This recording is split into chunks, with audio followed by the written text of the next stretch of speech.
Hello everyone, क्या हाल चाल। Class 10 के बबलूज और बबलीज, आपके मैथ्स के एग्ज़ाम कल आ चुके हैं ना। कल आपके मैथ्स का एग्ज़ाम है, तो आशा रखते हैं आपके प्रिपरेशंस भी अच्छे होंगे, है ना। तो मेहनत किया है, जो भी हो टेंशन नहीं लेना, है ना। फर्स्ट टाइम बोर्ड्स देने जा रहे हो सब लोग, है ना। टेंशन नहीं लेना, जो भी हो। तो ज़्यादा कुछ नहीं करेंगे आज, और ज़्यादा पढ़ना भी नहीं है ना। जो हुआ जितना पढ़ा इतना नहीं पढ़ ले, है ना। आज नया टॉपिक कुछ शुरू मत कर, है ना। जितना तुम लोग को पढ़ना था उतना तो पढ़ चुके हो। तो आज कुछ छोटे मोटे बातें करेंगे, ठीक है।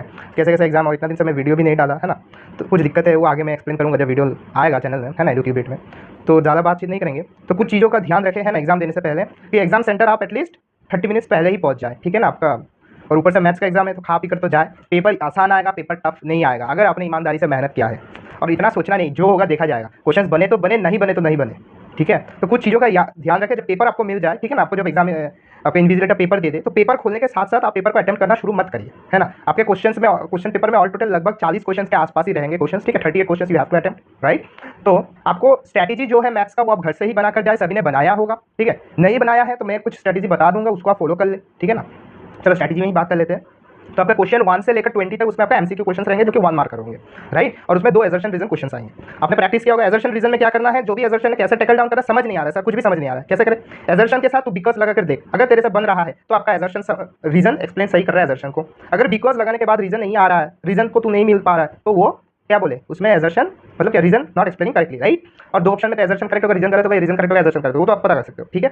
आप पहले एमसीक्यू पर जाए, लेकिन क्वेश्चन केस स्टडी क्वेश्चन जो है ना, वो लास्ट में आप अटेम्प्ट करिएगा, है। लास्ट में भी दिया जाएगा शायद से, वो हर साल चेंज होते रहते हैं। तो केस स्टडी वाले क्वेश्चंस को आप लास्ट में ही अटेम्प्ट करें, क्योंकि कुछ कंफ्यूजिंग रहता है, टाइम वेस्ट ना करें, ठीक है। अगर आपको लगता है कि नहीं सर हमें एमसीक्यू में ही डर लगता है, क्योंकि एमसीक्यू आपने देखा होगा सैंपल पेपर में भी कुछ ट्रिकी सा क्वेश्चन बना है, राइट। तो एक काम करिए, टेंशन नहीं है, आप शॉर्ट आंसर क्वेश्चन से भी शुरू कर सकते हैं, ठीक है। तो आप क्या करें, वेरी शॉर्ट क्वेश्चन जो 5 क्वेश्चन रहेंगे, क्वेश्चन 21 से लेकर 25 तक, उसको आप अटेम्प्ट करिए पहले।